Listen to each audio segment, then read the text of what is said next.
আজকে আলোচনা করব নিউ প্রোডাক্ট ডেভেলপমেন্ট এবং প্রোডাক্ট লাইফ সাইকেল।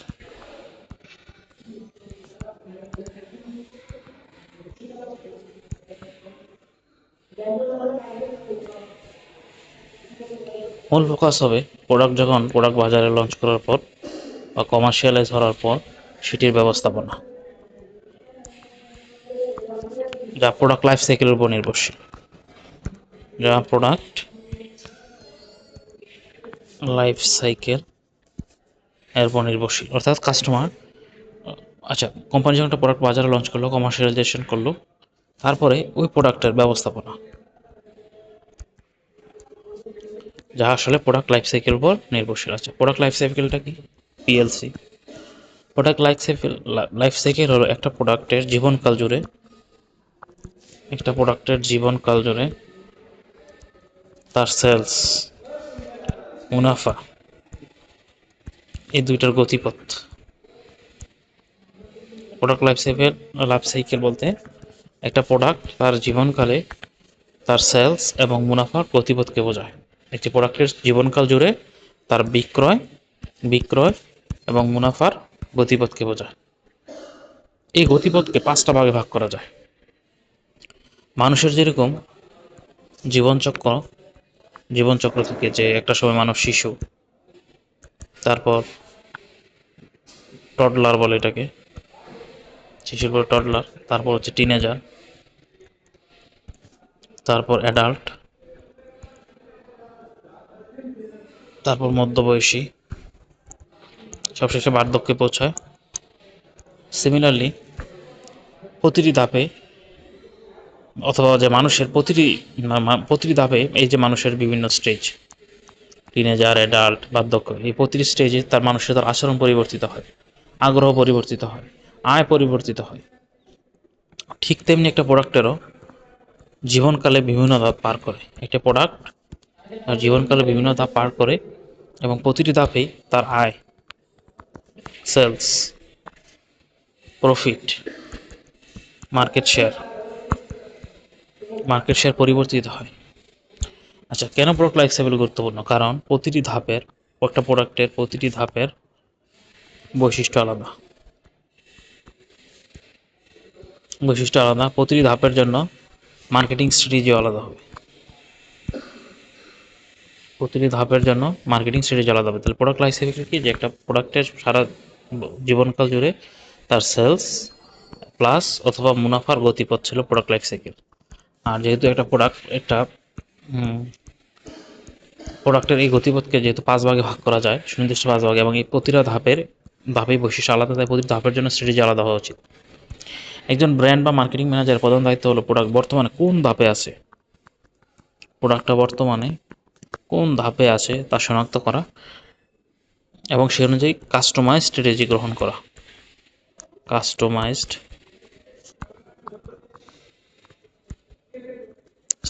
করতে হবে। প্রথমে নির্ণয় করতে হবে যে একটি প্রোডাক্ট কোন ধাপে আছে তা শনাক্ত করতে হবে এবং সেই অনুযায়ী কাস্টমাইজ স্ট্র্যাটেজি নিতে হবে। আচ্ছা, এবার আসি প্রোডাক্ট লাইফ সাইকেলের 5টি ধাপ এবং প্রতিটি ধাপে অবস্থা। ফার্স্ট হচ্ছে প্রোডাক্ট ডেভেলপমেন্ট। প্রোডাক্ট লাইফ সাইকেলের 5 ধাপ হচ্ছে প্রোডাক্ট ডেভেলপমেন্ট।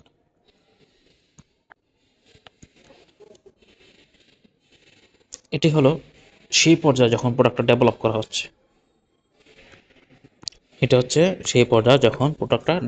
হচ্ছে। আচ্ছা, এবার আসি এই ধাপে সেলসের কি অবস্থা? এই ধাপে সেলস জিরো। কারণ প্রোডাক্টটা এখনো বাজারে আসেনি। তারপর আসি খরচ কেমন? খরচ অনেক বেশি, কারণ রিসার্চ অ্যান্ড প্লাস ডেভেলপমেন্টের খরচ 5-7 বছর ধরে এই খরচগুলো করা হচ্ছে। এই কারণে এই ধাপে খরচ অনেক বেশি থাকে। প্রফিট নেগেটিভ, কারণ সেল জিরো, খরচ অনেক বেশি, প্রফিট ইজ নেগেটিভ, অর্থাৎ লস হচ্ছে। এটা হচ্ছে প্রোডাক্ট ডেভেলপমেন্ট স্টেজ। দেন আসি ইন্ট্রোডাকশন। প্রোডাক্টটা সবেমাত্র বাজারে ছাড়া হয়েছে। প্রোডাক্টটা সবেমাত্র বাজারে ছাড়া হয়েছে, সেলসের কি অবস্থা? সেলস আস্তে আস্তে বাড়তে থাকে, আস্তে আস্তে বাড়তে থাকে, কিন্তু বাড়ার গতি ধীর। এই ধাপে সেলস বাড়তে থাকে, আস্তে আস্তে বাড়তে থাকে, কিন্তু বাড়ার গতিটা ধীর গতির, খুব ধীর ধীর থাকে। এবার আসি খরচ। এই ধাপে মার্কেটিং প্লাস প্রমোশনের পিছনে অনেক খরচ করতে হবে, জানানোর প্রয়োজন হয় কাস্টমারকে। আর প্রফিট, সেলসের তুলনায় খরচ বেশি হয়, এখানেও প্রফিট নেগেটিভ, লস হয়। আর এই ধাপেরই শেষের থেকে ব্রেক ইভেন হতে পারে, সর্বোচ্চ বেশি হইলে ব্রেক ইভেন বা লাভ লস সমান হতে পারে। আচ্ছা, এরপর আসি গ্রোথ স্টেজ। গ্রোথ স্টেজে প্রোডাক্টটি সফল যদি হয়, প্রোডাক্টটি সফল হলে এই ধাপে প্রবেশ করে, গ্রোথ গ্রোথ গ্রোথ স্টেজে প্রবেশ করে। এবার আসি সেলসের কি অবস্থা। সেলস এই ধাপে খুবই দ্রুত গতিতে বা রেপিডলি বাড়তে থাকে। সেলস এই ধাপে খুব দ্রুত বাড়তে থাকে। প্রফিট, সেলস বাড়ার সাথে সাথে প্রফিটও বাড়তে থাকে এবং পজিটিভ হয়। আর খরচ এই ধাপে আস্তে আস্তে কমতে থাকে, যেহেতু সেলস বাড়তেছে আমার ফিক্সড কস্ট অ্যালোকেট হয়, তাই আমার খরচ কম থাকে এবং সেলস বাড়ার সাথে সাথে প্রফিট বাড়তে থাকে এবং পজিটিভ হয়। এবার আসি ম্যাচুরিটি স্টেজ। ম্যাচুরিটি স্টেজে এই ধাপে সেলস পিকে পৌঁছায়, এরপর স্থিতিশীল হয়, আবার কিছুটা কমতে শুরু করে। আবার বলি, এই ধাপে সেলস পিকে পৌঁছায়, তারপরে স্থিতিশীল হয়, আর এরপর শেষে কিছুটা কমা শুরু করে ম্যাচুরিটি স্টেজে। প্রফিট, আচ্ছা সেলসটা কেন কমে? সেলস কমে কারণ হচ্ছে, প্রথমে সেলসটা পিকে পৌঁছালো, তারপর স্টেবিলাইজ হলো, তারপরে শেষ কমার কারণ হচ্ছে প্রোডাক্ট তো পুরনো হয়ে গেছে, নতুন প্রতিযোগী আসে, কাস্টমার রুচি পরিবর্তন হতে পারে। তাহলে প্রোডাক্ট পুরনো হয়ে যেতে পারে, অথবা কম্পিটিটর চলে আসতে পারে মার্কেটে, অথবা কাস্টমারের টেস্ট বা রুচি পরিবর্তন হতে পারে, এই কারণে সেলস কমে। আর প্রফিট হয়ে যাবে, যেহেতু সেলস হাইয়েস্ট, আবার যদি ফিক্সড কস্ট অ্যালোকেট হচ্ছে, তাই আমার কস্ট সর্বনিম্ন এবং প্রফিট সর্বোচ্চ থাকে এই পর্যায়ে। এবার আসি ডিক্লাইন। সেলস এবার আগে ছিল দ্রুত গতিতে বাড়তো, সর্বোচ্চ শিখরে পৌঁছাইল, আর এই ধাপে সেলস দ্রুত কমতে শুরু করে। প্রফিট কমতে শূন্যের কাছাকাছি অথবা নেগেটিভ হয়ে যায়। সেলস দ্রুত কমতে এই ধাপে প্রফিট শূন্য অথবা নেগেটিভ হয়ে যায়। আর কোম্পানির স্ট্র্যাটেজি হবে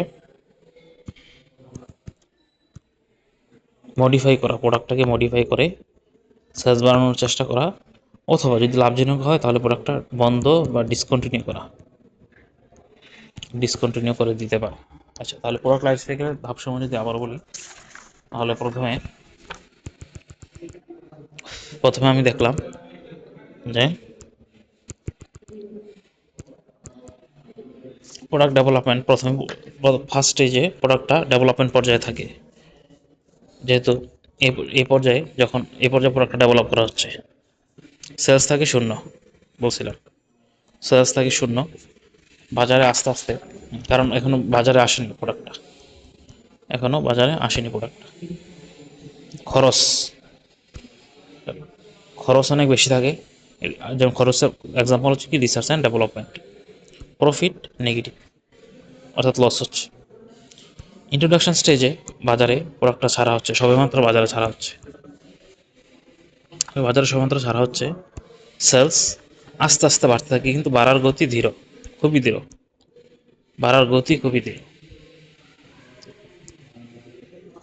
আর এই ধাপে মার্কেটিং প্লাস প্রমোশন পেছনে প্রচুর খরচ হয়। আর যখন প্রোডাক্টটা ডেভেলপমেন্ট স্টেজে ছিল, তখন রিসার্চ অ্যান্ড ডেভেলপমেন্ট স্টেজে অনেক খরচ হইতো। আর এই ধাপে ইন্ট্রোডাকশন স্টেজে মার্কেটিং এবং প্রমোশনের পিছনে অনেক অনেক খরচ হয়। প্রফিট যেহেতু সেলস কম এখনও, তাই সেলসের তুলনায় খরচ বেশি হয়, বেশি প্রফিট নেগেটিভ থাকে, অর্থাৎ লস হয়। আর বললাম যে এই ধাপে শেষের দিকে এসে, ইন্ট্রোডাকশন স্টেজে শেষের দিকে এসে ব্রেক ইভেনে পৌঁছাতে পারে, অর্থাৎ লাভ লোকসান সমান হতে পারে। আচ্ছা, আর গ্রোথ স্টেজে প্রোডাক্টটা যদি সফল হয়, ইন্ট্রোডাকশন হইলো, ফেলও করতে পারে ইন্ট্রোডাকশনের পরে। যদি ইন্ট্রোডাকশনের পর করে সরাসরি ডিক্লাইনে চলে যেতে পারে, ফেল হয়, অর্থাৎ গ্রোথ বা ম্যাচুরিটি পর্যন্ত পৌঁছে দিতে নাও পারে। যে যদি ইন্ট্রোডাকশন স্টেজে সফল হয় আর তাহলে প্রোডাক্টটা গ্রোথ স্টেজে প্রবেশ করে। আর যদি সফল না হয়, ইন্ট্রোডাকশন ধাপের পর সফল না হলে প্রোডাক্টটা সরাসরি ডিক্লাইন ধাপে চলে যায় এবং গ্রোথ বা ম্যাচুরিটিতে পৌঁছাতে পারে না। গ্রোথ ওর ম্যাচুরিটিতে পৌঁছাতে পারবে না যদি প্রোডাক্টটা ইন্ট্রোডাকশনের পর সফল না হয়। আচ্ছা, আর যদি প্রোডাক্ট সফল হয় তাহলে গ্রোথ ধাপে আসে। এই ধাপে সেলস বাড়ার সাথে সাথে প্রফিটও বাড়তে থাকে, পজিটিভ হয়, সেলস পজিটিভ হয়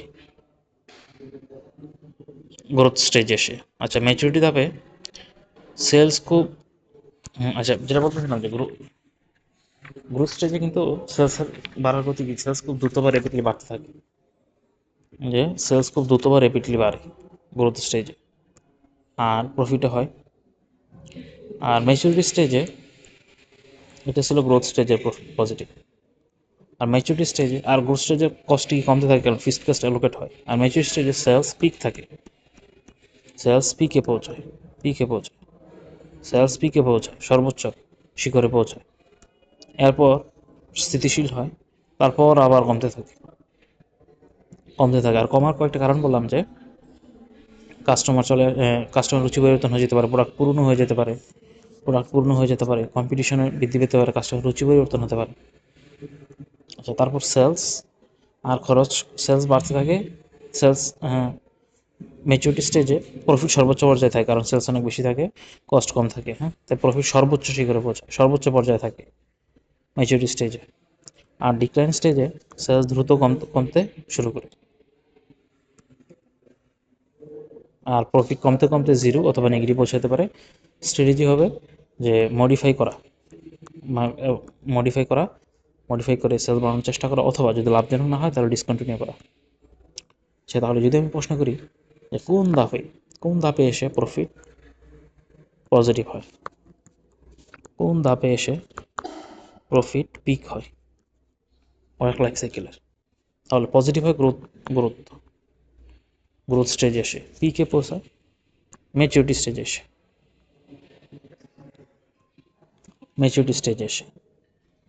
আচ্ছা, কোন ধাপে সেলস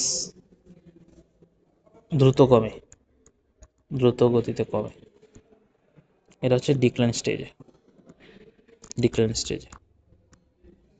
কোন দামে প্রফিট নেগেটিভ থাকে ডেভেলপমেন্ট, ইন্ট্রোডাকশন, আর হচ্ছে ডিক্লাইন স্টেজ।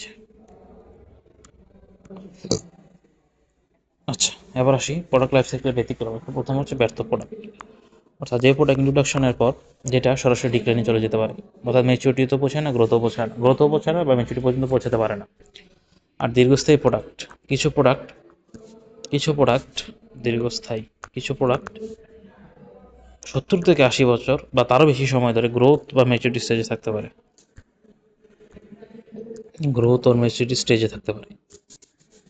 কিছু প্রোডাক্ট যেমন কোকা কোলা, এগুলা 70 থেকে 80 বছর, পেপসি, এগুলা 70 থেকে 80 বছর গ্রোথ বা ম্যাচুরিটি স্টেজে থাকতে পারে। স্বল্পস্থায়ী প্রোডাক্ট,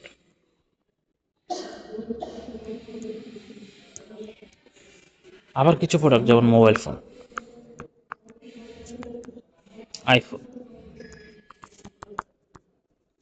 আইফোন 12, 13, 14, 15, এগুলা খুব 1 বছরের মধ্যে বা খুব অল্প সময়ের মধ্যে সবগুলো তা পার করে ফেলে, অল্প সময়ের মধ্যে। কারণ টেকনোলজি পরিবর্তন হয়, এই কারণে খুব অল্প সময়ের মধ্যে প্রোডাক্ট ডেভেলপ হওয়ার পর গ্রোথে ইন্ট্রোডাকশন এবং গ্রোথ ম্যাচুরিটিতে পৌঁছানোর পর এগুলো খুব দ্রুতই অল্প সময়ের মধ্যে সবগুলো তো পার করে ফেলে আর কি। কোন বললাম যে মোবাইল ফোন যেমন আইফোন 12, এগুলো। আচ্ছা, এবার আসি তিনটা বিশেষ লাইফ সাইকেল আছে। প্রোডাক্ট লাইফ সাইকেলেরই তিনটা বিশেষ লাইফ সাইকেল। ফার্স্ট হচ্ছে স্টাইল, 2 নম্বর হচ্ছে ফ্যাশন, 3 নম্বর হচ্ছে ফেট। তিনটা ইউনিক প্রোডাক্ট লাইফ সাইকেল। আচ্ছা, স্টাইলটা কি? স্টাইলটা হচ্ছে basic mode of expression. Basic mode of expression যেমন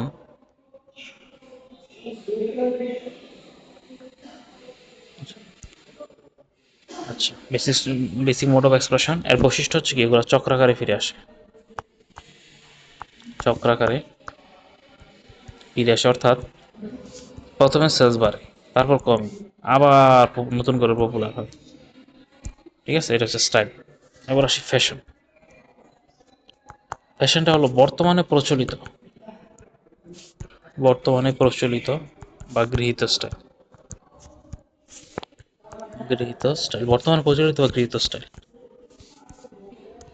আচ্ছা, এই লাইফ সাইকেলটি একটা ইনভার্টেড বা ইউ শেপের মতো হয়।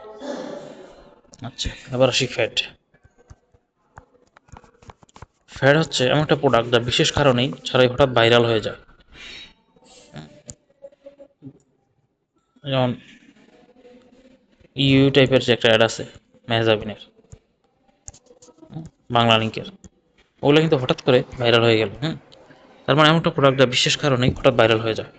এর সেলস খুব দ্রুত বাড়ে, ওই অফারটা সেলস খুব দ্রুত বাড়তে পারে, আবার ঠিক ততটাই আবার বাজার থেকে দ্রুত হারিয়ে যায়। এটা হচ্ছে ফ্যাট। আবার বলি, স্টাইলটা কি? বেসিক মোড অফ এক্সপ্রেশন যেমন যেমন মানুষ মানুষ কি করে, প্যান্টস পরে, বেল্ট পরে, এগুলো হচ্ছে বেসিক মোড অফ এক্সপ্রেশন। আচ্ছা, এগুলোর সেলস কী হয়, দ্রুতই চক্রাকারে ফিরে আসে, সেলস বাড়ে, কমে, আবার বহু বছর পর নতুন করে পপুলার হয়, বাড়ায়, কমে, নতুন হচ্ছে পপুলার হয়। ফ্যাশনটা হচ্ছে বর্তমানে প্রচলিত বা গৃহীত স্টাইলটা হচ্ছে ফ্যাশন। আচ্ছা, আর ফ্যাটটা হচ্ছে এটা এমন একটা প্রোডাক্ট বিশেষ কারণ ছাড়াই হঠাৎ করে ভাইরাল হয়ে যায়। বিশেষ কারণ ছাড়াই, কারণ আছে মানে হঠাৎ করে ভাইরাল হয়ে যায় আর কি, বিশেষ কারণ ছাড়াই হঠাৎ করে ভাইরাল হয়ে যায়, এবং সেলস খুব দ্রুত বাড়ে, আবার দ্রুত হারিয়ে যায়। সেলস খুব দ্রুত বাড়ে, আবার খুব ঠিক ততটাই দ্রুত হারিয়ে যায়, বাজার থেকে হারিয়ে যায়। আচ্ছা, মার্কেটিং স্ট্র্যাটেজি, যে প্রতিটি ধাপে মার্কেটিং স্ট্র্যাটেজি বললাম, যে লাইফ সাইকেলের একটা কাজ, মার্কেটারের প্রথম কাজ হচ্ছে প্রোডাক্টটা কোন লাইফ সাইকেলে আছে তা বোঝা। তারপরে স্ট্র্যাটেজি, প্রতিটা ধাপে যেহেতু একটা প্রোডাক্টের প্রতিটা ধাপ যেহেতু একবার থেকে আলাদা, স্ট্র্যাটেজি আলাদা নিতে হবে। প্রতিটা লাইফ সাইকেলে মার্কেটিং অবজেক্টিভ প্রতিটি লাইফ সাইকেলে মার্কেটিং অবজেক্টিভস প্লাস স্ট্র্যাটেজি ভিন্ন হবে। আচ্ছা, এটি স্ট্র্যাটেজিগুলো দেখি আমরা। প্রথমে দেখি ইন্ট্রোডাকশন স্টেজে কি স্ট্র্যাটেজি নিতে হবে, কারণ এই ধাপে কোম্পানি মার্কেটিং এবং প্রমোশন শুরু করে। ইন্ট্রোডাকশন স্টেজে আমরা জানি যে সেলস কম হয়, প্রতিযোগীও কম থাকে, আর প্রফিট নেগেটিভ। মার্কেটিং অবজেক্টিভ হবে বাজার দখল করা নয়, জাস্ট প্রোডাক্ট সম্পর্কে আমি সচেতনতা বাড়াবো, প্রোডাক্ট অ্যাওয়ারনেস। ইন্ট্রোডাকশন স্টেজে অথবা কাস্টমারটি প্রোডাক্ট প্রথমবার ব্যবহারে বা ট্রায়াল করার জন্য উৎসাহিত করা হয়। প্রোডাক্টটি ট্রায়াল করার জন্য উৎসাহিত করা হয়। এটা হচ্ছে মার্কেটিং অবজেক্টিভ হবে, যে প্রোডাক্ট সম্পর্কে অ্যাওয়ারনেস তৈরি করা।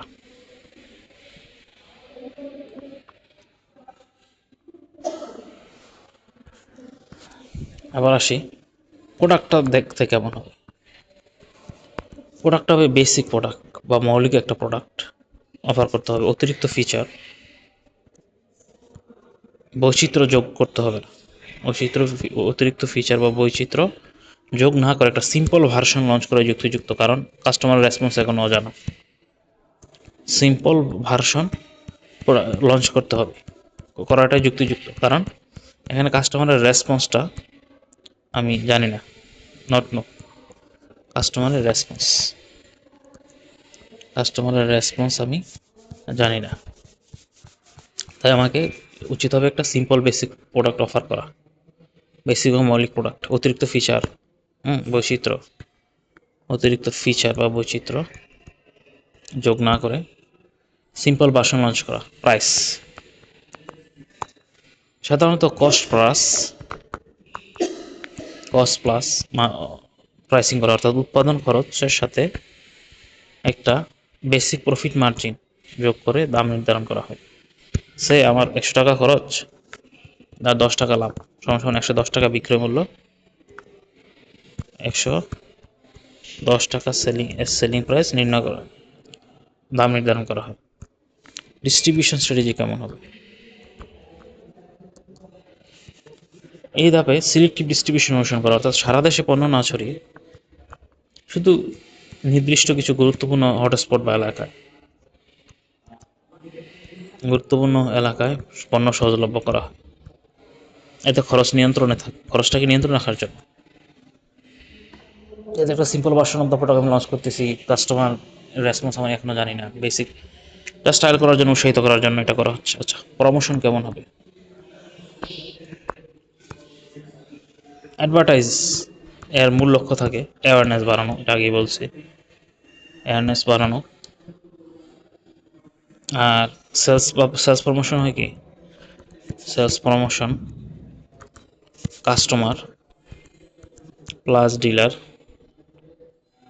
আকৃষ্ট করতে অনেক বেশি সেলস প্রয়োজন হয়। কাস্টমার ডিলারদের আকৃষ্ট করতে অনেক বেশি, যেমন সার গিফট ফ্রি স্যাম্পল দিতে হয়। সার মানে ডিসকাউন্ট, ফ্রি গিফট বা ফ্রি স্যাম্পল দিতে হয় স্টেজে, মার্কেটিং মানে প্রমোশনাল স্ট্র্যাটেজিতে। তাহলে প্রথমে বললাম যে প্রাইসিং কেমন হবে, প্রোডাক্টটা কেমন হবে, মানে মার্কেটিং অবজেক্টিভ কি? প্রোডাক্ট অ্যাওয়ারনেস বাড়ানো, কারণ আমার উৎসাহিত করা, ট্রায়াল করার জন্য, কারণ আমি কাস্টমারদের রেসপন্স আমার এখনও অজানা। মার্কেটিং অবজেক্টিভ থাকে এখানে। আর আর বলছিলাম যে ইনস্টিটিউশনের সেলস কম থাকে, প্রতিযোগিতা কম থাকে, প্রফিট নেগেটিভ থাকে। আচ্ছা, আর প্রোডাক্টটা অফার করতে হবে একটা মৌলিক প্রোডাক্ট, অতিরিক্ত ফিচার, বৈচিত্র্য যোগ না করতে, যা করে আমার সিম্পল একটা ভার্সন অফার করা উচিত, কারণ কাস্টমার রেসপন্স আমার এখনও জানি, সিম্পল ভার্সন রেসপন্স আমি জানি না, কাস্টমার রেসপন্স। আচ্ছা, আর প্রাইসিং হচ্ছে আমার কস্ট প্লাস প্রাইসিং, উৎপাদন খরচ যোগ একটা মুনাফা, অর্থাৎ ধরি আমার কস্ট 100 টাকা, আর আমার 10 টাকা প্রফিট মার্জিন, দুটো 110 টাকা সেলিং প্রাইস নির্ধারণ করা, অর্থাৎ কস্ট প্লাস প্রাইসিং ব্যবহার করা হয়। ডিস্ট্রিবিউশন সিলেক্টিভ বা গুরুত্বপূর্ণ হটস্পট বা এলাকায় পণ্য সহজলভ্য করা হয়, এতে করে আমার খরচটা নিয়ন্ত্রণে থাকে। ডিস্ট্রিবিউশন স্ট্র্যাটেজিগুলো আর প্রমোশনের ক্ষেত্রে যে প্রথম মূল লক্ষ্য থাকে প্রোডাক্ট অ্যাওয়ারনেস বাড়ানো। আর সেলস প্রমোশন অ্যাডভার্টাইজিংয়ে মূল লক্ষ্য থাকে অ্যাওয়ারনেস বাড়ানো। আর সেলস প্রমোশনের ক্ষেত্রে কাস্টমার প্লাস ডিলারদের আকৃষ্ট করতে অনেক বেশি সেলস প্রমোশন দিতে হয়, অনেক বেশি। যেমন কী প্রমোশন দিতে হবে? ডিলারদের আকৃষ্ট করতে হবে, কাস্টমার আকৃষ্ট করতে, যেমন ছাড় দিতে পারে, ডিসকাউন্ট, ফ্রি গিফট দিতে পারে, ফ্রি স্যাম্পল ভার্সন দিতে পারে। এবার আসি গ্রোথ স্টেজে মূল লক্ষ্যই থাকে মার্কেট শেয়ার ম্যাক্সিমাইজ করা। যদিও আমার ম্যাচুরিটি স্টেজে সেলস সর্বোচ্চ শিখরে পৌঁছায়, কিন্তু আমার গ্রোথ স্টেজে অবজেক্টিভ হলো মার্কেট শেয়ার ম্যাক্সিমাইজ করা বা বাজার দখল বাড়ানো।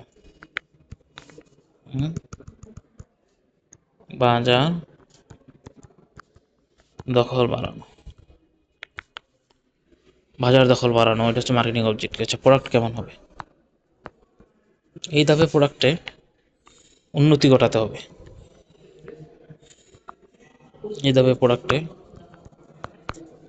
ঘটাতে হবে, অর্থাৎ নতুন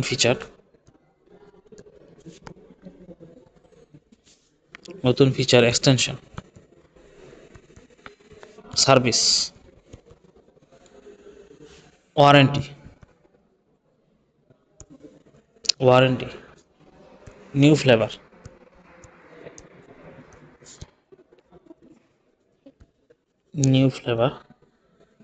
আর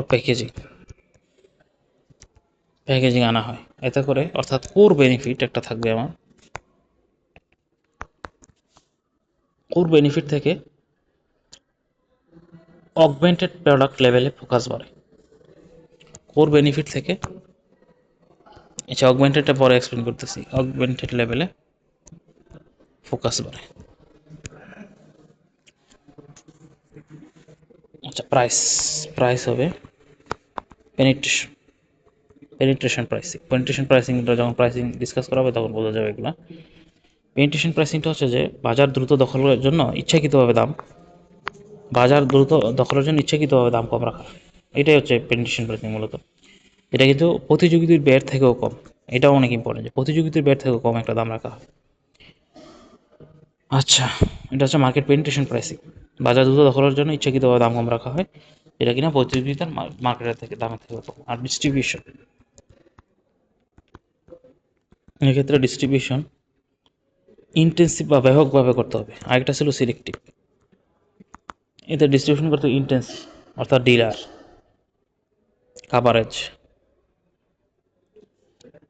জেলার সংখ্যা বাড়াতে হবে,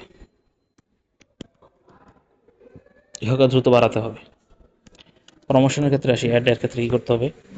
অ্যাডের ক্ষেত্রে আর নির্দিষ্ট গ্রুপ না, বরং ম্যাস মার্কেট বা আপামর জনসাধারণের জন্য সচেতনতা বা আগ্রহ তৈরি করতে হবে। আপামর জনসাধারণের জন্য সচেতনতা বা আগ্রহ তৈরি করার জন্য অ্যাডভার্টাইজিং করতে হবে। আর সেলস প্রমোশন, এই ধাপে সেলস প্রমোশন যেহেতু কাস্টমারের ডিমান্ড এমনিতেই বেশি, তাই প্রফিট ধরে রাখার জন্য কর ছাড়ার বারটা কমিয়ে দিতে হবে। ছাড় অথবা বারটা কমায় দিতে হবে। আচ্ছা আবার বলি, প্রথমে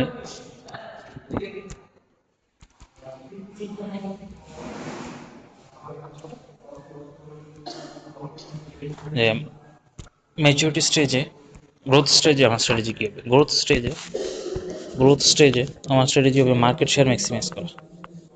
মার্কেট শেয়ারটাকে ম্যাক্সিমাইজ করা, মার্কেট শেয়ার ম্যাক্সিমাইজের মাধ্যমে বাজার দখলটা বাড়ানো। দেন মার্কেট শেয়ার ম্যাক্সিমাইজের মাধ্যমে বাজার দখল বাড়ানো। দেন প্রোডাক্টের আমার দ্রুত উন্নতি ঘটাতে হবে। প্রোডাক্ট স্ট্র্যাটেজি কী হবে এটা নিয়ে আলোচনা করি। হ্যাঁ, প্রোডাক্টের ক্ষেত্রে দ্রুত উন্নতি ঘটাতে হবে। এর মানে কি যে নতুন ফিচার, নতুন এক্সটেনশন, নতুন service, warranty, new flavour, packaging, এগুলো যোগ করতে হবে। অর্থাৎ কোর বেনিফিটের সাথে আর আদার যে ফিচার, যেটা অগমেন্টেড বলে, আদার ফিচারগুলো যোগ করতে হবে। প্রাইস ক্ষেত্রে পেনিট্রেশন প্রাইসিং, যে দাম কম রাখা হয়। কেমন দাম কম? যে প্রতিযোগীদের বাজার দরের চাইতে আরও কম দাম রাখা হয় ইচ্ছাকৃতভাবে বাজার দখলের জন্য। অনেক সময় প্রতিযোগিতার থেকে কম দাম রাখা হয়, প্রতিযোগীর চাইতে, নিজের উৎপাদন করার চাইতে না। হইতে পারে সেটা, কিন্তু নিয়মটা হচ্ছে প্রতিযোগিতার দামের চাইতেও কম দাম রাখা হয়। ডিস্ট্রিবিউশনে তুমি ইন্টেন্সিভ, অর্থাৎ ডিলার বাড়াইতে হবে, জেলার সংখ্যা বাড়াইতে হবে, কাভারেজ বাড়াইতে হবে। অ্যাডের ক্ষেত্রে আপামর জনসাধারণ বা ম্যাস মার্কেট। আগের ডিস্ট্রিবিউশনটা, আগে অ্যাডভার্টাইজিংটা ছিল প্রোডাক্টের অ্যাওয়ারনেস বাড়ানোর জন্য,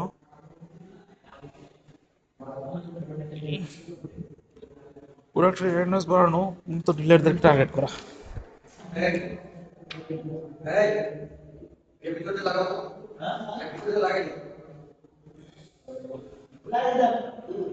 এক্ষেত্রে মূলত যে,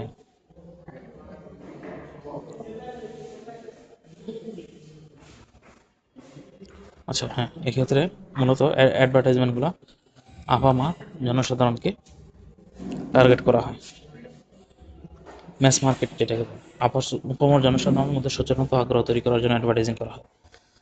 আপামর জনসাধারণের সচেতনতার জন্য অ্যাডভার্টাইজিংটা করা হয়। আর আগে যেটা ছিল যে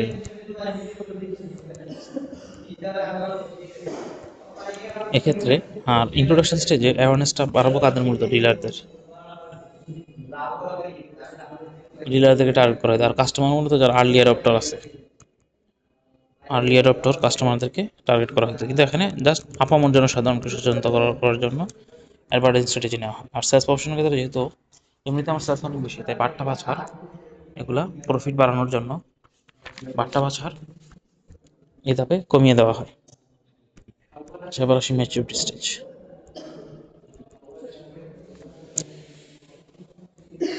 এই ধাপে সেলস পিকে পৌঁছায়, তারপরে স্থির হয়, তারপর আবার সামান্য কমতে শুরু করে। আচ্ছা, মার্কেটিং অবজেক্টিভ হচ্ছে, এটাও কেন মার্কেটিং অবজেক্টিভ হচ্ছে, আবার এখানে মার্কেটিং অবজেক্টিভ হচ্ছে প্রফিট ম্যাক্সিমাইজ। আগেরটা ছিল যে মার্কেট শেয়ার ম্যাক্সিমাইজ, আর এক্ষেত্রে হচ্ছে প্রফিট ম্যাক্সিমাইজ করা, এবং একই সাথে মার্কেট শেয়ার করা বা ধরে রাখা। একই সাথে প্রতিযোগীদের থেকে নিজের মার্কেট শেয়ার ডিফেন্ড করা, অথবা মার্কেট শেয়ার বাড়ানো অথবা ধরে রাখা। এখানে দুটো স্ট্র্যাটেজি, একটা হচ্ছে প্রফিট ম্যাক্সিমাইজ করা, আবার প্রতিযোগীদের সাথে মার্কেট শেয়ার ডিফেন্ড করা।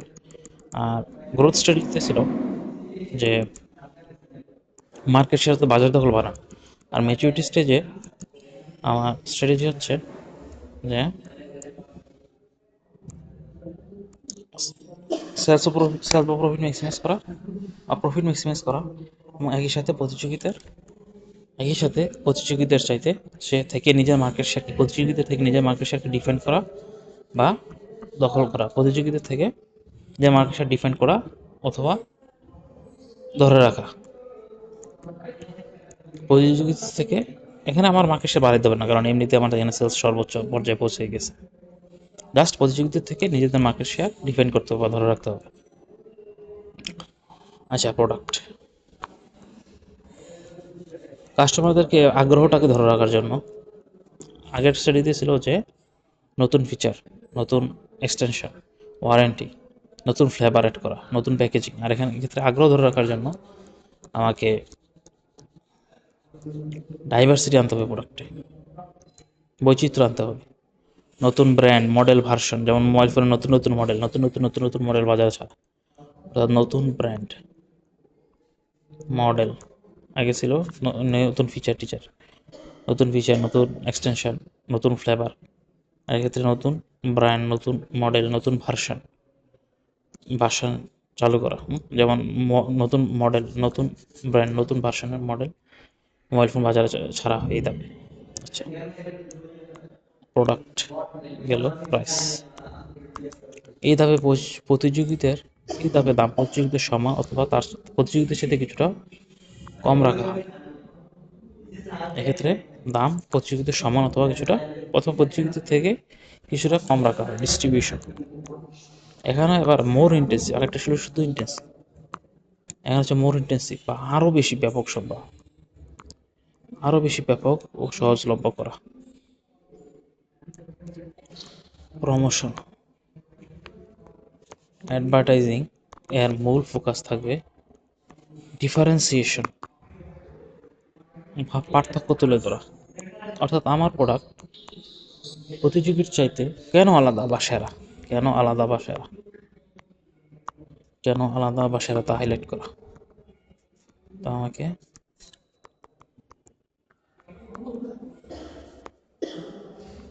হাইলাইট করতে হবে প্রতিযোগী থেকে আমার প্রোডাক্ট কেন সেরা বা আলাদা। আর সেলস প্রমোশন এই ধাপে মার্কেট শেয়ার ধরে রাখতে প্রতিযোগী আকৃষ্ট করতে সেলস প্রমোশনের ডিসকাউন্ট আবার বাড়াতে হয়, বাই ওয়ান গেট ওয়ান। আবার বাড়াতে হয়, তাহলে আবার বলি,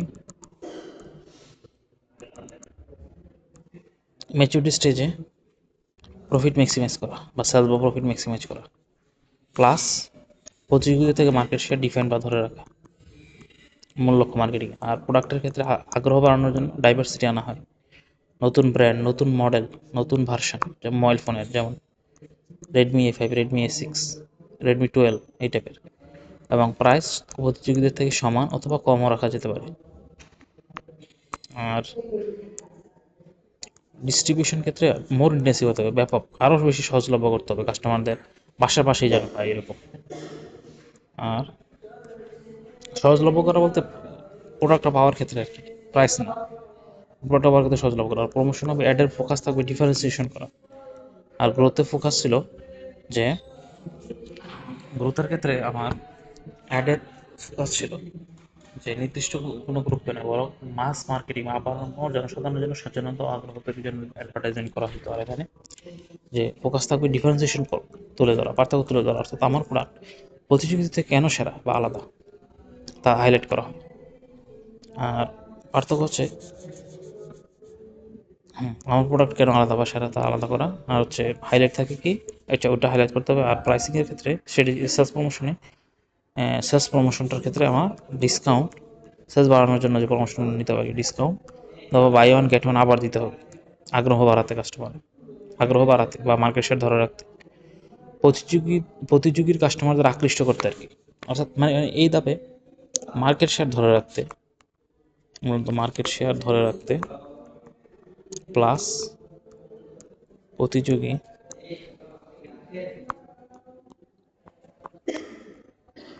প্রতিযোগী কাস্টমারদের আকৃষ্ট করতে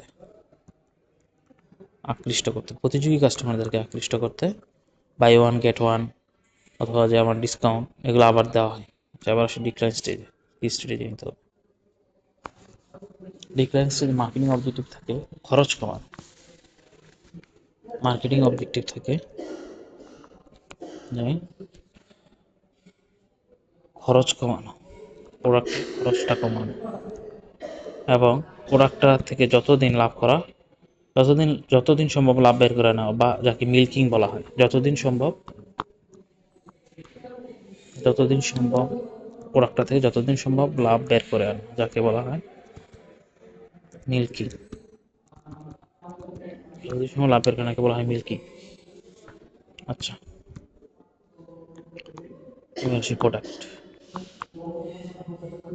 প্রোডাক্টটা পোর্টফোলিও থেকে দুর্বল আইটেমগুলো বাদ দেওয়া হয় এক্ষেত্রে, এবং যে সকল ফিচার ভ্যালু অ্যাড করে না কিন্তু খরচ বাড়ায় সেগুলো বন্ধ করে দেওয়া হয়। যে সকল ফিচার ভ্যালু অ্যাড করে না কিন্তু খরচ বাড়ায়, অর্থাৎ এই প্রোডাক্ট স্ট্র্যাটেজি হবে পোর্টফোলিও থেকে প্রোডাক্টের যেমন পোর্টফোলিও থেকে দুর্বল প্রোডাক্ট বাদ দিয়ে হয়, দুর্বল আইটেম বাদ, এবং যে সকল ফিচার ভ্যালু অ্যাড করে না, যে সকল ফিচার ভ্যালু অ্যাড করে না ওগুলো বাদ দেওয়া হয়। সেগুলো ভ্যালু অ্যাড করে না কিন্তু খরচ বাড়ায় সেগুলো বন্ধ করে দেওয়া হয়। এক্ষেত্রে দাম বিক্রয় ধরে রাখার জন্য দাম কমাতে হয়, বিক্রয় ধরে রাখতে দাম কমাতে হয়। ডিস্ট্রিবিউশন খরচ কমানোর জন্য ডিস্ট্রিবিউশনকে আবার সিলেক্টিভ করা হয় খরচ কমানোর জন্য, অর্থাৎ আউটলেট বা ডিস্ট্রিবিউটর লাভজনক নয়। যেসব আউটলেট বা ডিস্ট্রিবিউটর লাভজনক নয় সেগুলো আবার বন্ধ করে দিতে হয়।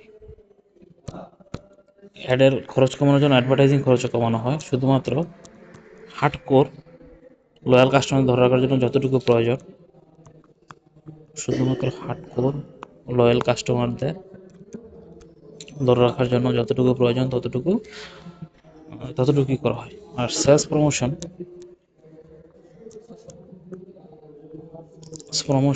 এক্ষেত্রে প্রফিট থাকে না বললেই চলে। তাই সেলস প্রমোশন ন্যূনতম পর্যায়ে নামিয়ে আনা হয় সেলস প্রমোশন। আবার বলি ডিক্লাইন স্ট্র্যাটেজিগুলো। ডিক্লাইন স্টেজে আমার অবজেক্টিভ থাকে খরচ কমানো, কারণ এই ধাপে আমার বিক্রয় এবং মুনাফা দ্রুত কমতে থাকে। মূল্য হলো খরচ কমানো এবং প্রোডাক্ট থেকে যতদিন সম্ভব লাভ বের করে আনা, যাকে মিল্কিং বলা হয়। প্রোডাক্টটা থেকে যতদিন সম্ভব লাভ বের করে আনা, যাকে মিল্কিং বলা হয়। আর প্রোডাক্ট পোর্টফোলিও থেকে ওই সকল আইটেম বা ফিচার বাদ দেওয়া হয় যেগুলো খরচ বাড়ায় কিন্তু ভ্যালুয়েট করে না। এক্ষেত্রে প্রাইসিং ধরে রাখতে হয়, প্রাইসিং মানে বিক্রয় ধরে রাখার জন্য দামকে কমাতে হয় আবার। আর ডিস্ট্রিবিউশনের ক্ষেত্রে যে খরচ কমানোর জন্য আউটলেট বা ডিস্ট্রিবিউটর সংখ্যা কমাতে হয়, কমাতে হয় না, মানে সিলেক্টিভ ডিস্ট্রিবিউশন করতে হয়, ইম্পর্টেন্ট জায়গায় দেওয়া হয়, এবং যে সকল আউটলেট বা ডিস্ট্রিবিউটর লাভজনক নয় সেগুলো বন্ধ করে দেওয়া হয়। আর সেলস প্রমোশনের ক্ষেত্রে হার্ডকোর, যেহেতু এখানে আমার প্রফিট থাকে না বললেই চলে, তাই সেলস প্রমোশনকে ন্যূনতম করতে হবে। আর অ্যাডভার্টাইজিং বলছিলাম যে খরচ কমানোর জন্য অ্যাডভার্টাইজিং খরচও কমিয়ে ফেলা হয়, এবং শুধুমাত্র হার্ডকোর বা লয়াল কাস্টমারদের ধরে রাখার জন্য যতটুকু প্রয়োজন ততটুকু করা হয়। আর সেলস প্রমোশনটা ছিল ন্যূনতম পর্যায়ে রাখতে হয়, যেহেতু আমার প্রফিট নাই বললেই চলে। তাহলে আবার সামারি করি প্রোডাক্ট ডেভেলপমেন্ট স্টেজটা।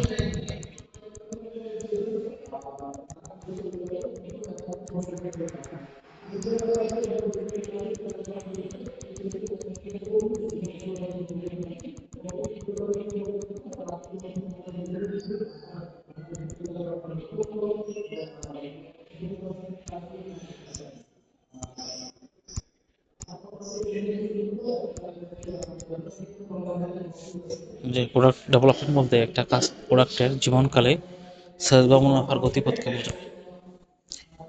যেমন মানুষের জীবন যেরকম শিশু থাকে, ট্যাডলার থাকে, টিনেজার, অ্যাডাল্ট, মধ্যবয়সী, বার্ধক্য, এই স্টেজগুলো পার করে এক এক ধাপে মানুষের আচরণ,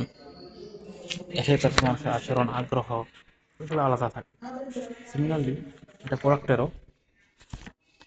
প্রতিটি ধাপ একটা প্রোডাক্টের জীবনকালে বিভিন্ন ধাপ পার করে এবং প্রত্যেকটা ধাপেই তার সেলস, মার্কেট শেয়ার, আয় পরিবর্তিত হয়। যেহেতু আমার প্রত্যেকটা ধাপই সেলস, মার্কেট শেয়ার পরিবর্তিত হয় বা প্রতিটি ধাপের বৈশিষ্ট্য আলাদা থাকে, তাই প্রতিটি ধাপের জন্যই মার্কেটিং স্ট্র্যাটেজি ভিন্ন হয়। মার্কেটিং ম্যানেজারের প্রথম কাজ হলো প্রোডাক্টটা আমার কোন লাইফ সাইকেলে আছে তা তা নির্ণয় করা এবং শনাক্ত করা এবং সেই অনুযায়ী কাস্টমার স্ট্র্যাটেজি গ্রহণ করা। এবার আসি যে প্রোডাক্ট ডেভেলপমেন্ট স্টেজটা এখানে এই পর্যায়ে মাত্র প্রোডাক্টটা ডেভেলপ করা হয়েছে। এক্ষেত্রে সেলস থাকে 0 যেহেতু প্রোডাক্টটা বাজারে আনা হয়নি। আর এক্ষেত্রে আমার খরচ থাকে অনেক বেশি, কারণ রিসার্চ অ্যান্ড ডেভেলপমেন্ট খরচটা থাকে। প্রফিট থাকে নেগেটিভ, যেহেতু সেলস 0, কিন্তু আমার খরচ অনেক বেশি, এই জন্য সেলস থাকে নেগেটিভ। আর ইন্ট্রোডাকশন স্টেজে বাজারে মাত্র প্রোডাক্ট ছাড়া হয়েছে, এক্ষেত্রে সেলস আস্তে আস্তে বাড়ে, কিন্তু বাড়ার গতি খুব ধীর থাকে, ধীর গতিতে বাড়ে সেলস। এক্ষেত্রে খরচ হচ্ছে মার্কেটিং এবং প্রমোশন খরচ, প্রফিট হচ্ছে নেগেটিভ, যেহেতু সেলস আমার এখন কম। আর হচ্ছে কি এই লাইফ সাইকেলে এই স্টেজে প্রোডাক্টটা ব্রেক ইভেনে পৌঁছাতে পারে শেষ দিকে আর কি। আর গ্রোথ স্টেজে প্রোডাক্ট সফল হলে এই ধাপে প্রবেশ করা, সফল না হলে ডিরেক্ট ডিক্লাইনে চলে যায়। আচ্ছা, ইন্ট্রোডাকশনের এই স্টেজে মার্কেট শেয়ার ম্যাক্সিমাইজ হয়, মানে মার্কেট শেয়ার মানে প্রোডাক্ট সফল হলে এই ধাপে প্রবেশ করে। সেলস খুব দ্রুত গতিতে বাড়তে শুরু করে, সেলস খুব দ্রুত বা র্যাপিডলি বাড়া শুরু করে এবং প্রফিটও পজিটিভ হয় প্রথমবারের মতো, এবং পজিটিভ হয়। আচ্ছা, আর ম্যাচুরিটি স্টেজে সেলস পিকে সর্বোচ্চ পর্যায়ে পৌঁছায়। সেলস পিকে পৌঁছায়, তারপর স্থিতিশীল হয়, তারপর আবার কমতে শুরু করে। আর কমন কয়েকটা কারণ বললাম, যে প্রোডাক্ট পুরনো হয়ে যেতে পারে, কম্পিটিশন প্রতিযোগিতা চলে আসতে পারে মার্কেটে অনেক, অথবা যে কাস্টমার রুচি পরিবর্তন হতে পারে। যেহেতু সেলস এই ধাপে সর্বোচ্চ, খরচ কম, তাই প্রফিট সর্বোচ্চ এই ধাপে। আমি বলতেছিলাম, আর ডিক্লাইন স্টেজে সেলস দ্রুত কমতে শুরু করে। স্ট্র্যাটেজি, আচ্ছা, এখানে প্রফিট কমতে কমতে 0 বা নেগেটিভ হয়ে যায়। স্ট্র্যাটেজি হচ্ছে কি, যে প্রোডাক্টটা মডিফাই করা, আর যদি লাভজনক না হয় তাহলে প্রোডাক্টটি বাজার থেকে ডিসকন্টিনিউ করে দিতে পারে কোম্পানি চাইলে। আচ্ছা, আর প্রোডাক্ট যে বললাম যে গ্রোথে এবং ম্যাচুরিটিতে প্রোডাক্ট পজিটিভ, সেলস মানে প্রফিট পজিটিভ, সেলস পিকে পৌঁছায় হচ্ছে ম্যাচুরিটি স্টেজে। আর সেলস দ্রুত গতিতে বাড়ে হচ্ছে গ্রোথ স্টেজে, আর বাড়তে বাড়তে ম্যাচুরিটি স্টেজে সর্বোচ্চ শিখরে পৌঁছায়। আবার কিছুটা কমতেও পারে ম্যাচুরিটি স্টেজের সেলস শেষ দিকে, কারণ এতে প্রোডাক্টটা পুরনো হয়ে যায়, নতুন পরিস্থিতি আসে বা কাস্টমার রুচি পরিবর্তন হয়। আর ডিক্লাইনিং স্টেজে সেলস দ্রুত গতিতে কমতে শুরু করে, কমে ডিক্লাইনিং স্টেজে। স্ট্র্যাটেজি হবে প্রোডাক্টটাকে মডিফাই করা। আচ্ছা, আর এই ধাপে প্রফিট 0 থাকে, মানে 0 কাছাকাছি পৌঁছায় বা নেগেটিভ হয়ে যায়, প্রফিট কম, সেলস কমতে কমতে যেহেতু কমা শুরু করে দেয়, প্রফিট কমতে কমতে 0 হয় বা নেগেটিভ হয়ে যায়।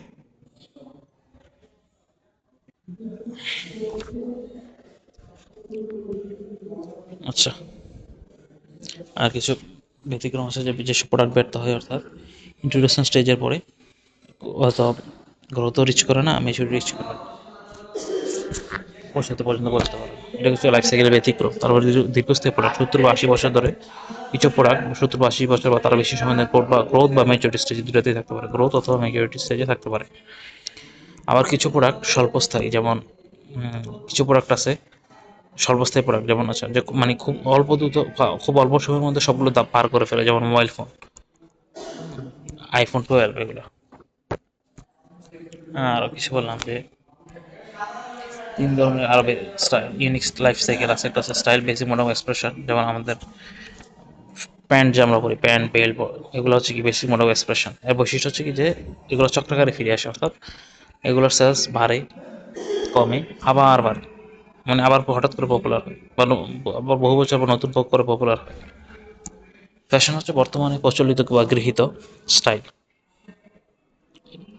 আর ফ্যাড হচ্ছে হঠাৎ করে ভাইরাল হওয়া, হঠাৎ করে বিশেষ কোনো কারণ ছাড়াই ভাইরাল হওয়া এমন প্রোডাক্ট। ইউ ইউ যার সেলস খুব দ্রুত বাড়ে, আবার হঠাৎ করে সেলস খুব দ্রুত ঠিক ততটাই দ্রুত বাজার থেকে হারিয়ে যায়। আচ্ছা আচ্ছা, বিভিন্ন স্টেজে ইন্ট্রোডাকশন স্টেজে আমার সেলস কম, প্রতিযোগী কম, প্রফিটও কম, মানে নেগেটিভ। সেলস কম, প্রতিযোগিতা কম, প্রফিট নেগেটিভ। অবজেক্টিভ হবে কি? প্রোডাক্ট অ্যাওয়ারনেস বা ট্রায়াল করতে উৎসাহিত করা। প্রোডাক্টগুলো মৌলিক বা অতিরিক্ত ফিচার যোগ না করা। Simple version of the product দেওয়া, কারণ কাস্টমার রেসপন্সিভ এখন অজানা। তারপর প্রাইসিং হচ্ছে কস্ট প্লাস প্রাইসিং করা হয়, খরচ প্লাস একটা মুনাফা রাখা হয়। ডিস্ট্রিবিউশন সিলেক্টিভ প্রমোশন করা হয় গুরুত্বপূর্ণ এলাকায়, এতে করে খরচ কমে। প্রমোশন হচ্ছে অ্যাডভার্টাইজমেন্ট, অ্যাওয়ারনেস করা ডিলারদেরকে অথবা ডিস্ট্রিবিউটরদের। সেলস প্রমোশন হচ্ছে ডিসকাউন্ট বা ফ্রি গিফট, ফ্রি স্যাম্পল দিতে হয়। গ্রোথ স্টেজে মার্কেট শেয়ার ম্যাক্সিমাইজ হয়, মানে বাজার দখল ম্যাক্সিমাইজ করার চেষ্টা করা, বাজার দখল করার চেষ্টা করা, বাজার দখল বানানোর চেষ্টা করা। এক্ষেত্রে প্রোডাক্ট উন্নতি ঘটাতে হবে, এক্ষেত্রে নতুন ফিচার, নতুন এক্সটেনশন, নতুন সার্ভিস, ওয়ারেন্টি, নতুন ফ্লেভার, প্যাকেজিং যোগ করতে হবে।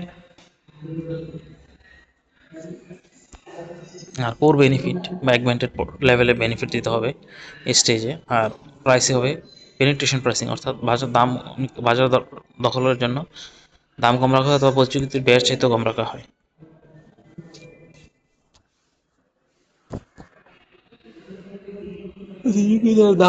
প্রতিযোগিতার ব্যয়ের চাইতেও কম রাখা হয়।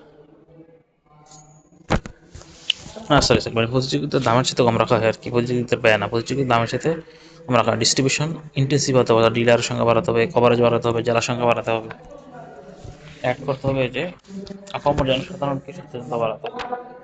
মাস মার্কেট, জনসাধারণের মধ্যে সচেতনতা প্রচলিত অ্যাডভার্টাইজিং করা। সেলস প্রমোশনে কিন্তু সেলস অনেক বেশি, তাই এক্ষেত্রে ছাড় বা বাট্টা কমান। আর ম্যাচুরিটি স্টেজে সেলস বা প্রফিট ম্যাক্সিমাইজ হয়, তাই প্রোডাক্টের নতুন মার্কেট শেয়ার, কিন্তু আমার উদ্দেশ্য থাকে মার্কেট শেয়ার ডিফেন্ড করা বা ধরে রাখা, এবং মূল লক্ষ্য হলো মার্কেট মার্কেট প্রফিট ম্যাক্সিমাইজ করা মূল লক্ষ্য, এবং একই সাথে প্রতিযোগিতা থেকে নিজেদের মার্কেট শেয়ার ডিফেন্ড করা বা ধরে রাখা। প্রোডাক্ট হচ্ছে নতুন কাস্টমারদের আগ্রহ নতুন না মানে কাস্টমার আগ্রহ ধরে রাখার জন্য প্রোডাক্টে ডাইভার্সিটি আনা হয়। নতুন ভার্সন মডেল, নতুন ব্র্যান্ডে। প্রাইস প্রতিযোগিতার সমান বা কম রাখা হয়। ডিস্ট্রিবিউশন হতে মোডনেসি হতে হবে, ব্যাপক সহজলভ্য করতে হবে। আর প্রমোশনের ক্ষেত্রে অ্যাডভার্টাইজমেন্ট ফোকাস থাকে ডিফারেন্সিয়েশন, যে আমার প্রোডাক্ট কেন আলাদা প্রতিযোগীদের চাইতে, আমার প্রোডাক্ট প্রতিযোগিতা থেকে কেন আলাদা বা সেরা, তা হাইলাইট করা। এক্ষেত্রে সেলস প্রমোশনের ক্ষেত্রে আমার ডিসকাউন্ট, বাই ওয়ান গেট ওয়ানের মাধ্যমে আমার কাস্টমারকে ধরে রাখতে হবে, অথবা প্রতিযোগিতা থেকে কাস্টমারকে আকৃষ্ট করতে এগুলো করতে হবে। মার্কেট শেয়ার ধরে রাখা এবং প্রতিযোগিতা কাস্টমারদের আকৃষ্ট করার জন্য সেলস প্রমোশন মানে discount buy one get one আবারও বাড়াতে হয়। আর ডিক্লাইন স্টেজে প্রতিযোগী, আর যেহেতু আমার সেলস মুনাফা অনেক কমতে থাকে, এই ক্ষেত্রে আমার যে অবজেক্টিভ থাকে খরচ কমানো, যেহেতু প্রফিট কমতেছে উদ্দেশ্য থাকে খরচ কমানো, এবং যতদিন সম্ভব লাভ বের করে আনা ওই প্রোডাক্ট থেকে, যতদিন সম্ভব লাভ বের করে আনা, যাকে মিল্কিং বলা হয়। এক্ষেত্রে প্রোডাক্ট প্রফিটেবল পোর্টফোলিও থেকে দুর্বল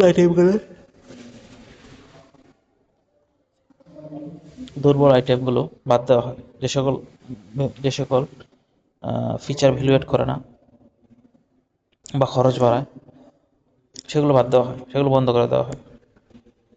এক্ষেত্রে প্রাইস হচ্ছে বিক্রয় ধরে রাখার জন্য, দাম বিক্রয় ধরে রাখতে অথবা প্রতিযোগী কাস্টমারদের আকৃষ্ট করতে। হুম, প্রতিযোগী কাস্টমারদের আকৃষ্ট করতে। আবার আমাকে সরি কই আছি, বলো না কি বলি, প্রমোশন অ্যাডভার্টাইজিং ক্ষেত্রে আমার খরচ কমানোর জন্য আমার অ্যাডভার্টাইজমেন্ট অনেক কমিয়ে ফেলতে হবে। শুধুমাত্র হার্ডকোর লয়াল কাস্টমারদেরকে ধরে রাখার জন্য যতটুকু অ্যাডভার্টাইজিং প্রয়োজন ততটুকু, হার্ডকোর কাস্টমার ধরে রাখার জন্য বা লয়াল কাস্টমার ধরে রাখার জন্য যতটুকু আমার প্রয়োজন ততটুকু করতে হবে। সেলস প্রমোশনের ক্ষেত্রে ন্যূনতম পর্যায়ে রাখা হয়, যেহেতু আমার প্রফিট নাই বললেই চলে, সেই সেলস প্রমোশন ন্যূনতম পর্যায়ে রাখা হয়। আবারও বলি, ডিক্লাইন স্টেজে ঝামেলা হয়ে গেছিলো। আচ্ছা, ডিক্লাইন স্টেজে আমার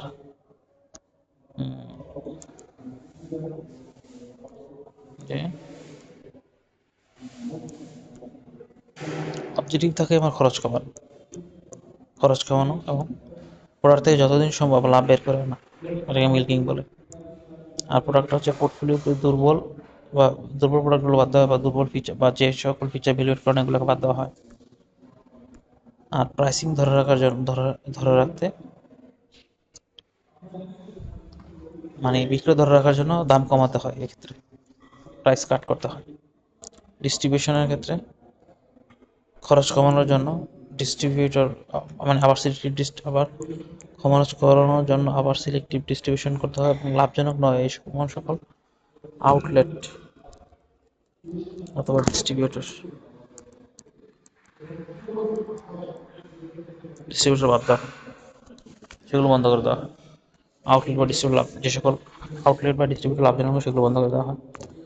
এতে অ্যাডভার্টাইজিং ক্ষেত্রে হার্ড কোর লয়াল কাস্টমারদেরকে ধরে রাখার জন্য যতটুকু প্রয়োজন ততটুকু করা হয়, আর খরচ করার জন্য অ্যাডভার্টাইজিংটা কমিয়ে ফেলা হয়। আর সেলফ প্রমোশনটা ন্যূনতম পর্যায়ে রাখতে হয়, কারণ আমার প্রফিট থাকে না বললেই চলে।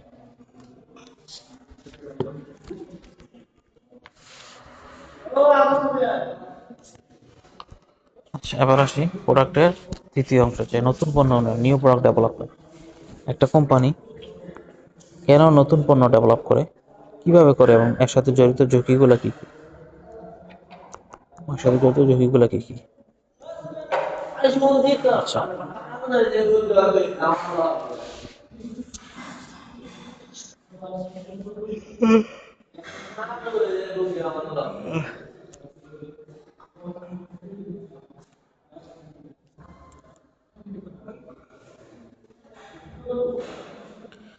আচ্ছা, প্রথমে আসি নিউ প্রোডাক্ট ডেভেলপমেন্ট প্রসেস। নতুন পণ্য যেহেতু বাজারে আনা অত্যন্ত ঝুঁকিপূর্ণ এবং বেশিরভাগ পণ্যই ব্যর্থ হয়, তো এই ঝুঁকি কমানোর জন্য একটা সিস্টেমেটিক আর পদ্ধতিগত প্রক্রিয়া অনুসরণ করা হয়। আচ্ছা, এই প্রক্রিয়াটি এমনভাবে সাজানো হয়েছে যা বিভিন্ন ধাপে খারাপ বা দুর্বল আইডিয়াগুলোকে বাদ দেওয়া হয়। খারাপ অথবা দুর্বল আইডিয়াগুলোকে বাদ দিয়ে দেয়। এর ফলে শুধুমাত্র ওই পণ্যগুলোই সেই পণ্যগুলি চূড়ান্ত পর্যায়ে পাওয়া যায় যেগুলোর সফল হওয়ার সম্ভাবনা সবচেয়ে বেশি।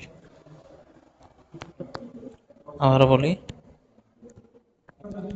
নিউ প্রোডাক্ট ডেভেলপমেন্ট প্রসেসটা বললাম যে নতুন প্রোডাক্ট ডেভেলপ করা যেহেতু ঝুঁকিপূর্ণ, অত্যন্ত ঝুঁকিপূর্ণ, এবং বেশিরভাগ প্রোডাক্টই ব্যর্থ হয়। ঝুঁকিপূর্ণ কারণ বেশিরভাগ প্রোডাক্টই ব্যর্থ হয়। এই জন্য আমাদের একটা সিস্টেমেটিক বা পদ্ধতিগত প্রক্রিয়া অনুসরণ করা হয়। এটি এমনভাবে সাজানো হয়েছে যাতে বিভিন্ন ধাপে খারাপ বা দুর্বল আইডিয়াগুলো বাদ দেওয়া হয়, খারাপ বা দুর্বল আইডিয়াগুলোকেই বাদ দিয়ে দেয়, এবং শুধুমাত্র সেই পণ্যগুলোকে চূড়ান্ত পর্যায়ে পৌঁছায় সেগুলোর সফল হওয়ার সম্ভাবনা বেশি। যেগুলো সফল হওয়ার সম্ভাবনা বেশি, এই ধাপের মাধ্যমে বাদ দেওয়া হয় কোনগুলা, যেগুলা খারাপ বা দুর্বল আইডিয়া, যেসব প্রোডাক্টের পিছনে খারাপ বা দুর্বল আইডিয়া রয়েছে, যার ফলে শুধুমাত্র সেই পণ্যগুলোই চূড়ান্ত পর্যায়ে পৌঁছায় যেগুলো সফল হওয়ার সম্ভাবনা বেশি। আচ্ছা, প্রথম ধাপ আইডিয়া জেনারেশন।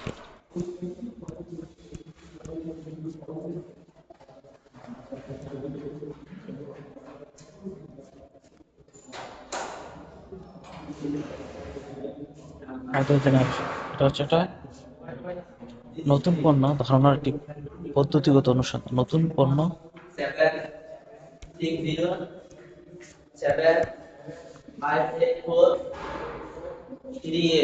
যেটি হলো নতুন পণ্যের ধারণা, আইডিয়া জেনারেশন নতুন পণ্যের ধারণার জন্য সিস্টেমেটিক অনুসন্ধান।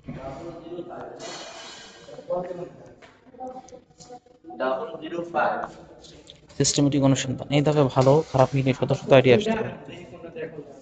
ভালো ও খারাপ মিলিয়ে এই ধাপে ভালো খারাপ মিলিয়ে শত শত আইডিয়া আসতে পারে। আইডিয়া জেনারেশনের প্রধান উৎস তিনটা। অভ্যন্তরীণ উৎস, যে কোম্পানির ভেতরের লোকজন, যেমন ম্যানেজমেন্ট, R&D থেকে এর কাছ থেকে আসা আইডিয়া। আবার অনেক সময় ফর্মাল প্রোগ্রাম, যেমন স্যামসাং এর ভ্যালু ইনোভেশন প্রোগ্রাম বা ইন্ট্রাপ্রেনিয়াল প্রোগ্রামের মাধ্যমে কর্মচারীদের নতুন আইডিয়া প্রদানে উৎসাহিত করে। এর জন্য বিভিন্ন ইনসেন্টিভ দিতে হয়, অথবা পুরস্কার, যেমন বোনাস, প্রমোশন দেওয়া হয়।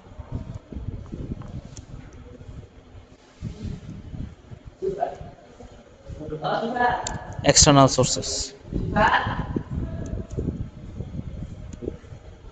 Sources, distributor, supplier.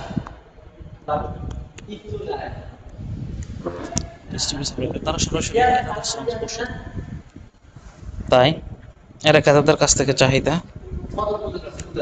প্লাস অভিযোগ সম্পর্কে মার্কেটিং সেট তাদের কাছে দেয়।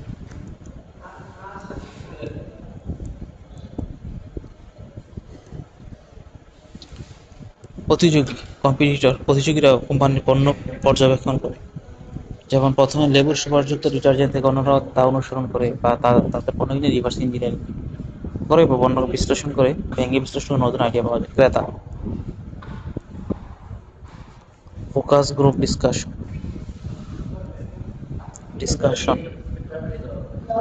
বা জরিপ বা সরাসরি যোগাযোগের মাধ্যমে কাস্টমার কাছ থেকে আইডিয়া নেওয়া হয়। ক্রাউডসোর্সিং এর ক্ষেত্রে এটা একটা বাহ্যিকের একটা অংশ, একটা নির্দিষ্ট গোষ্ঠী নয়, বরং সাধারণ জনগণ, গবেষক একটা বড় কমিটির কাছ থেকে আইডিয়া আহ্বান করে, আইডিয়া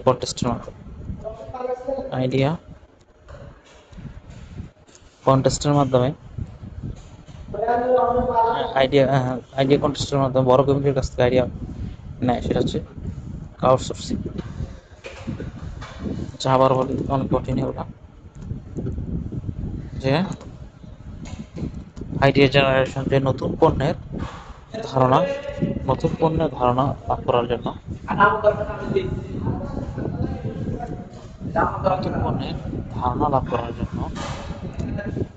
সিস্টেমেটিক অনুসন্ধান, আইডিয়া জেনারেশন হচ্ছে নতুন কোনো ধারণার জন্য সিস্টেম অনুসন্ধান, অর্থাৎ এই ধাপে ভালো এবং খারাপ মিলিয়ে শত শত আইডিয়া আসতে পারে। এখন আইডিয়া জেনারেশন উৎস কি? প্রধান উৎস তিনটা। অভ্যন্তরীণ উৎস, যে কোম্পানির ভেতর থেকে, যেমন ম্যানেজমেন্ট, R&D এদের কাছ থেকে আসা আইডিয়া, যেমন ম্যানেজমেন্ট এবং R&D থেকে। ম্যানেজমেন্টের ভেতর লোকজনের মধ্যে কর্মচারীও থাকতে পারে, ম্যানেজমেন্ট অথবা R&Dর কাছ থেকে। আবার অনেক কোম্পানি ফর্মাল প্রোগ্রাম থাকে, যেমন ভ্যালু ইনোভেশন প্রোগ্রাম থাকে, এন্টারপ্রেনিউর প্রোগ্রাম থাকে। এর মাধ্যমে কর্মচারীদের নতুন আইডিয়া প্রদানে উৎসাহিত করা হয়। এর জন্য আবার ইনসেন্টিভ থাকে, পুরস্কার থাকে, বেতন, বোনাস, প্রমোশন থাকে। এন্টারপ্রেনিউর প্রোগ্রাম অথবা ভ্যালু ইনোভেশন প্রোগ্রাম, আইডিয়া দিতে পারলে ইনসেন্টিভ, পুরস্কার দেওয়া হয়, বোনাস, প্রমোশন দেওয়া হয়। বাহ্যিক উৎস হচ্ছে এক্সটার্নাল সোর্স। এক্ষেত্রে কোম্পানির বাইরের পক্ষ থেকে আইডিয়া সংগ্রহ করা হয়। ডিস্ট্রিবিউটর, সাপ্লায়ার, এরা হচ্ছে যে কাস্টমারের সংস্পর্শে থাকে এরা, তাই ক্রেতাদের চাহিদা প্লাস অভিযোগ সম্পর্কে গুরুত্বপূর্ণ তথ্য থাকে।